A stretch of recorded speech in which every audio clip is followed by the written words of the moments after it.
자, 여러분 안녕하세요. 오늘 처음으로 연재를 시작하는 이름은 금일 한시 첫 번째 시간입니다. 여러 가지 한시가 있죠. 우리나라의 한시도 있고 중국의 한시도 있고 심지어 일본에도 한시가 있습니다. 그 중에 첫 번째로 제가 가져온 것은 우리나라 조선 중기의 여류 문인이었던 허난설원의 견흥 제3수입니다. 배경 설명에 대해서는 좀 나중에 설명드리기로 하고 일단은 작품 먼저 보겠습니다. 이렇게 되어 있습니다. 우리나라에서 쓴 시이기 때문에 중국어 발음이 아니라 우리 도금으로 읽어보겠습니다. 아유, 일, 단기, 불식, 광, 능란, 대직, 쌍, 봉황, 문장, 하, 찰란, 기년, 협중장, 금조, 지, 증랑, 불석, 작, 군, 고, 막작, 타인, 상 이렇게 되어 있습니다. 일단은 5글자로 되어 있기 때문에 오원입니다. 그리고 절반으로 잘려져 있지 않고 그것이 2배로 정확하게 나눠져 있기 때문에 총 5, 8에 40자. 이것을 우리가 보통 율시라고 얘기합니다. 반대로 절반을 뚝 끊어서 이 정도 5, 4, 20자가 되는 이것은 오원 절구라고 얘기합니다. 절이 이제 나눈다, 끊다의 뜻이죠. 배경 설명은 최소한 하고 중간중간에 필요할 때 조금씩 설명을 붙여가도록 하겠습니다. 자, 일단 볼까요? 여기 중에는 이 기자는 비단 기자입니다. 우리가 기라성 할 때 기라 할 때 이게 비단 기자이고요. 그 다음에 불식이란 말이 나왔네요. 제가 예전에 오늘의 한자어 시리즈에서도 말씀드린 적이 있는데 이 불자의 경우에는 먼지를 떠는 것이고 툭툭 치는 것이고 혹은 이렇게 그죠? 식자는 걸레질을 하는 것인데 어쨌든 이것은 뭔가 털어내고 닦아내는 것이다 라고 보시면 됩니다. 지금도 쓰죠. 의혹을 불식시키다 할 때 불식입니다. 이 능자는 업신여길 능멸하다의 능자이지만 왼쪽에 이 얼음 빙자 보이시죠? 그렇기 때문에 얼음처럼 반짝반짝 예쁘다의 뜻도 동시에 가지고 있습니다. 업신여기다의 뜻인데 이게 반짝반짝 빛나다의 뜻이 있다는 것도 재미있죠? 짤 직자는 우리가 직조물 혹은 견우와 직녀할 때 이 직자입니다. 배로 짠다든가 아니면 술을 놓는 것도 여기에 포함되는 것 같습니다. 봉황이 나옵니다. 수컷 봉새는 봉이고요. 암컷 봉새는 황입니다. 그래서 수컷 암컷을 암수를 수컷 암컷 순서입니다. 봉황이라고 합니다. 여기서의 문장은 문이라고 볼 수 있겠습니다. 그럴 문자 자체가 원래는 문의를 뜻했죠. 나중에 글이라는 것이 새롭게 인신되어 나온 것입니다. 아까 불식이 나왔는데 이번엔 찰란이 나왔습니다. 반짝반짝 빛나는 것도 이 능란과 비슷하다라고 볼 수 있겠습니다. 몇 기자죠. 몇 년을 나왔다고요. 이거는 좀 어렵습니다. 상자 협자인데 급수 한자 안에는 들어가 있지 않습니다. 급수 외 한자입니다. 대신 대나무로 만들었구나.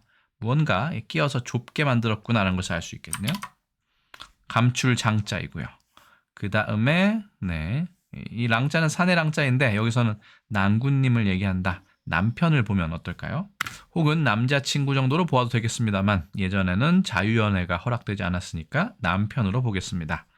아낄 석자죠. 아까워하다.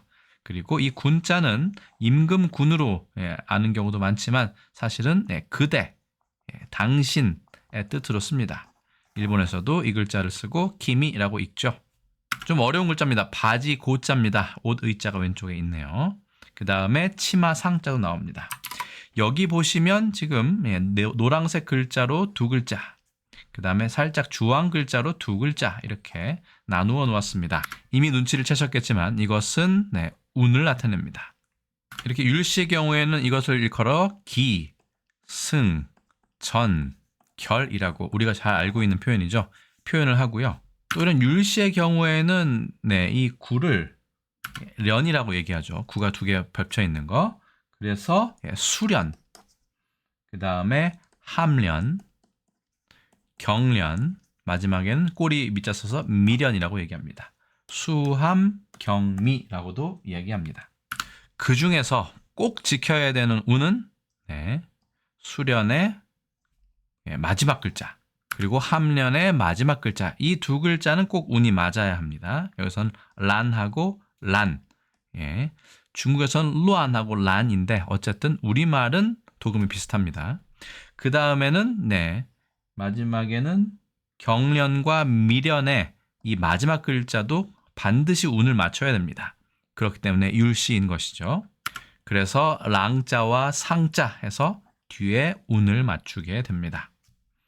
자, 너무 많은 이론적인 설명이 너무 많아지면 처음부터 이 장벽이 높아지는 느낌이 있기 때문에 바로 해석으로 들어가도록 하겠습니다. 그렇게 어렵진 않습니다. 허난설원은 14살에 시집을 간 것으로 되어 있습니다. 그리고 당나라의 시를 많이 모방해서 연습을 많이 하고 습작을 많이 했죠. 이것도 결국은 당나라의 시의 분위기와 상당히 비슷하고, 예를 들어 단어라든가 아니면 구절 같은 경우는 당나라의 색채가 매우 강합니다. 그렇기 때문에 사람들은 허난설원의 작품이 대부분 표절했다라고 비난하는 경우도 있죠. 물론 표절로 볼 만한 작품도 많이 있습니다만 어디까지 이 작품을 표절로 볼 것인가 하는 문제는 상당히 단칼에 평가하기가 어려운 문제죠. 그래서 우린 표절 문제는 잠깐 뒤로 넘기고 해석을 해보겠습니다. 저한테 아름다운 비단이 하나 있는데, 그렇죠? 이게 오래돼서 뭔가 먼지 털어내고 닦아내면 그 광채가, 그렇죠? 참 반짝반짝 곱고 예뻤습니다. 그리고 그 비단에는 마주보다의 뜻입니다. 마주복에 술을 놓았는데 무엇을 놓았느냐? 쌍, 봉황을 술을 놓았다 이렇게 되어 있습니다. 원앙도 마찬가지지만 봉황도 부부의 어떤 짝을, 애정을 상징하는 것이죠. 문장, 글이 아닙니다. 그 무늬가 어찌나 반짝반짝 예쁘던지. 그런데 이게 너무 예쁘기 때문에 함부로 꺼내서 이것을 재단하거나 가공하기가 어려웠나 봐요. 그래서 몇 년 동안 작은 상자 안에 감춰두었는데 오늘 아침이니까 오늘이죠. 이 남편이 먼 길을 떠나나 봐요. 그렇죠? 먼 길 떠나는 낭군에게, 당신에게 선물로 드리오니 이거를 지니고 가세요라고 이게 가질 지자를 쓴 겁니다. 이게 중요한 게 이제 마지막 이 미련입니다. 잘 보실까요? 아깝지 않아요. 그렇죠? 당신이 바지로 이 천을 쓰셔도 비단이지만 아깝지 않지만 불석. 하지만 이것만은 하지 말아주세요. 라고 강력하게 요구를 합니다. 그렇죠? 다른 사람, 여기서는 여자겠죠. 뒤에 치마가 있으니까. 다른 여자의 치마로는 부디 절대로 만들지 말아주세요. 남편이 출장이라고 해야 될까요? 요즘 말로 하면 멀리 떠나는데 상당히 불안하고 그 출장지에서 어떤 다른 여자와 엮일까 상당히 전전긍긍하는 모양이 있습니다. 그러면서 은근히 경고를 하는 거죠. 그렇죠? 바지를 만들어도 되지만 다른 여자, 그렇죠?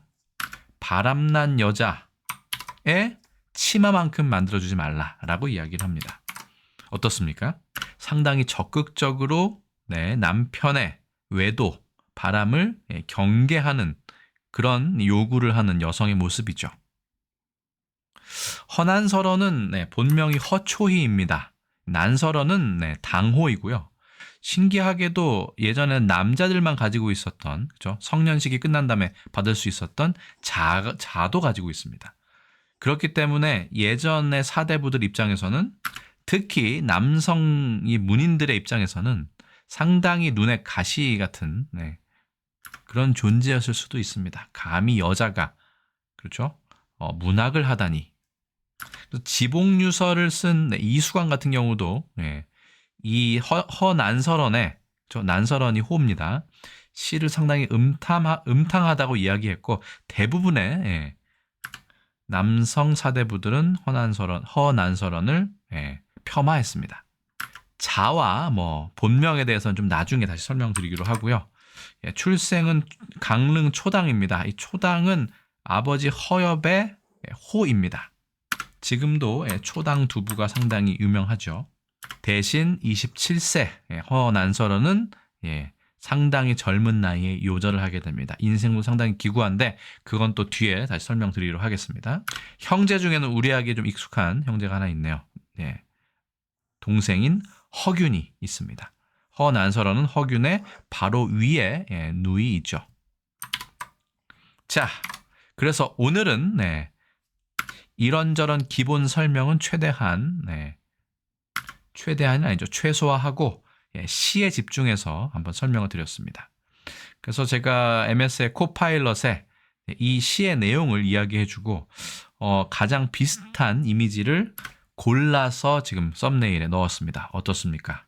저도 100% 만족하진 않지만 시와 이 그림은 뗄래야 뗄 수 없는 그런 관계라고 생각을 했기 때문에 앞으로도 AI를 이용해서 이렇게 썸네일 혹은 시와 조금이라도 어울리는 부분이 있다면 이 그림을 생성해서 여러분들께 한번 보여드리도록 하겠습니다. 먼 길 떠나는 남편을 걱정을 하면서도 혹시 다른 여자에게 빠지지 않을까 경계하고 남편에게 당부를 하는 그런 당찬 여성의 모습을 담고 있습니다. 그래서 금일 1시 첫 번째 시간에는요. 견흥입니다. 이 견은 파견하다, 보내다 뜻이면 여기서는 발산하다 뜻이고요. 흥은 흥이 오르는 겁니다. 어떤 생각이, 아이디어가 떠오르는 것이죠. 어떤 사물을 보고 이렇게 탁 아이디어가 떠올라서 붓을 들고 썼다 이런 뜻입니다. 물론 당시에도 견흥이라는 표현이 상당히 자주 사용되고요. 여기서는 예전부터 고이고이 간직했던 비단을 가지고 혹은 비단을 보고 느낀 바를 바로 적어냈다고 볼 수 있겠습니다. 그래서 이 견흥에 대해서는 총 8수가 있는데 그중에 세 번째 수를 오늘 소개를 드렸습니다. 그리고 다음 시간에는 견흥의 네 번째 수 또 소개를 하면서 허난설원과 그의 가족의 어떤 인생 이야기에 대해서도 간단하게 설명드릴 수 있도록 그렇게 하겠습니다.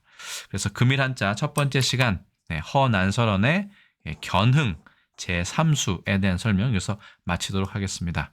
오늘 첫 번째 시간이었는데요. 어떠셨는지 상당히 궁금합니다. 앞으로도 종종 한시에 관한 설명, 꼭 중국의 한시뿐만 아니라 우리나라 것 혹은 기회가 된다면 일본 한시까지 다양하게 소개해 드릴 수 있도록 하겠습니다. 제가 준비한 건 일단 여기까지고요. 저는 또 다음에 다른 컨텐츠에서 다시 인사드리겠습니다. 여러분 안녕히 계세요.